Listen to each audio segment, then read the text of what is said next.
Kung may pusit ka at hipon sa bahay mga master, ito ang the best na luto dyan. Samahan mo ng garlic at onion at pechay at sitaw. Syempre huwag nyong kalimutan ang paborito natin, ang pinakatahong.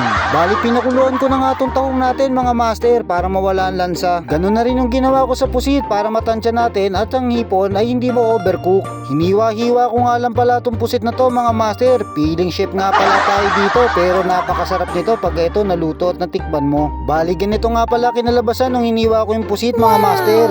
Bali dito nga pala binabalatan ko na yung hipon para hindi mahirap kainin pagkaluto. Ganito nga pala yung naging itsura niya, naging payatot. Hihiwain ko nga pala sa gitna tong hipon mga master kasi kukunti lang para magkasya. Ito na nga pala yung kinalabasan ng hipon natin. Napakasarap nito pag natikman nyo talaga to, kaya huwag kayong aalis at dire-diretso lang ang panonood sa ating video. Sinindihan ko na nga pala itong kala natin mga master at ang gamit nating kawali dyan syempre yung minana ko sa lola ko. Nilagyan ko na nga pala ng margarine to mga master.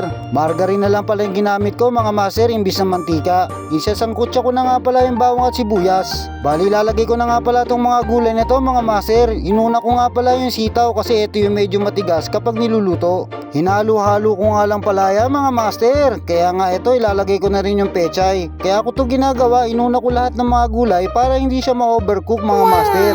Kasi kapag na-overcook to, hindi na masarap. Nakita nyo naman mga master kung paano ako magluto at maghalo. Talagang perfect na perfect. Talagang chef na chef ang datingan ko rito. Kaya kapag umabot ka sa video ko na to mga master, sana i-share at like mo naman. Kaya ito nga pala nilalagyan ko na ng tubig. Bali takpan nga pala natin to at balikan ng 5 minutes. After 5 minutes, ito na nga ang kinalabasan mga master. Nakita nyo naman hindi siya overcook mga master. Kaya nilagay ko na tong tahong at pusit. Sinunod ko na rin nga pala dito yung pinakahipon na hiniwa natin kanina. Nahulaan mo na ba mga master kung anong niluluto ko? Ito nga pala ang kare-kare seafood. Lalagyan ko na nga rin pala ng 2 sachet na mamasita. Kaya pag napanood mo to mamasita, baka naman. Nilagyan ko na nga rin pala to ng pamintang durog para medyo spicy. Katamtaman dami lang inilagay ko mga master pero depende yan sa inyo kung anong gusto nyong ilagay. Hinalo-halo ko nga pala to hanggang lumapot. Ito na nga pala yung kinalabasan ng ating seafood kare-kare mga master. Pag napanood mo to talagang gugutumin ka at matatakam ka. Tiyak mapapa-analyze ka dito sa niluto ko mga master. Kaya approve sa akin to. Kaya dapat i-share mo at mag-comment ka at kung nagustuhan mo ang ating video.